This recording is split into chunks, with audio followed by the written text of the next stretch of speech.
হঠাৎই ঢাকা বিশ্ববিদ্যালয়ে জার্মানির বিশ্বকাপ জয়ী ফুটবলার রিয়াল মাদ্রিদ ও আর্সেনাল কিংবদন্তি Mesut Ozil. Do you know about your fan base in Bangladesh? Your fan base in Bangladesh? It's the first time. সামাজিক মাধ্যম থেকে মূলধারার গণমাধ্যম কোথাও কোনো প্রকার সাড়া শব্দ ছাড়াই ওজিলের মতো একজন লেজেন্ডারি ফুটবলারের বাংলাদেশে আসা সারপ্রাইজের চেয়েও বেশি। শুধু ওজিল একাই নয়, তুরস্কের প্রেসিডেন্ট রিসেপ তাইয়েপ এরদোয়ানের ছেলে বিলাল এরদোয়ানও আসেন ঢাকা বিশ্ববিদ্যালয় ক্যাম্পাসে। মূলত টার্কির সংস্কৃতি ও পর্যটন মন্ত্রণালয়ের সংস্থা টিকার সহায়তায় তৈরি হয়েছে ঢাকা বিশ্ববিদ্যালয় মেডিকেল সেন্টার। তাদের মাধ্যমে ওজিল ও বিলাল এরদোয়ানকে আনা হয়েছে বাংলাদেশে।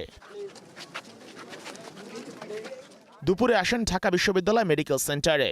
উদ্বোধন শেষে মঞ্চে বক্তব্য রাখেন ঢাবি ভিসি, ভিপি, ছাত্রদল সভাপতি সহ তুরস্ক থেকে আসা প্রতিনিধিরাও। কিভাবে এত গোপনে বাংলাদেশে আনা হলো ওজিলের মতো এত বড় সুপারস্টারকে, তার সাথে কি কি বিষয়ে আলোচনা হলো ডাকসু ভিপির, সবই জানিয়েছেন সাদিক কায়েম। ঢাকা ইউনিভার্সিটি বাংলাদেশের ইয়ত, তাদের ভাবনা চিন্তা আগামীর বাংলাদেশ সবকিছু নিয়ে, তো তারা খুবই উজ্জীবিত বাংলাদেশকে নিয়ে। বিশেষ করে লাস্ট জুলাই আপরাইজিং পরবর্তী বাংলাদেশের ইয়তরা যেভাবে ন্যাশন বিল্ডিংয়ের জন্য কাজ করছে, তাদের যে ভাবনা, সেটা নিয়ে তারা খুবই ইন্সপায়ার। এবং বাংলাদেশের সাথে তার্কির সাথে কীভাবে ফ্রেন্ডশিপটা আরও দৃঢ় করা যায় সেটা নিয়ে আমরা আলাপ করেছি, এবং আমরা আশা করছি এই ধরনের আসা যাওয়া অব্যাহত থাকবে।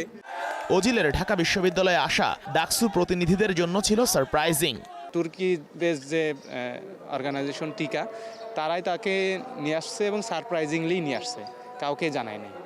এবং আরেকটা বিষয়, সিকিউরিটি কনসার্ন তো থাকেই, এই জন্য এত বেশি জানায় না। এবং ওখানে যখন আমি গেছি তখন আমি এনশিওর হইলাম যে ঢাকা ইউনিভার্সিটিতেও আসবে।